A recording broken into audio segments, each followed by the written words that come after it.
Hello, in this video I'm going to show you how you can check for the firmware update of your Pixel Buds Pro.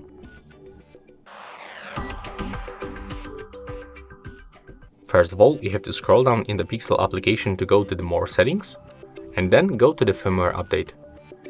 First, you can turn on the automatic updates, and if you want to manually do this, just click right here, and as you can see, we have to place both earbuds to the case.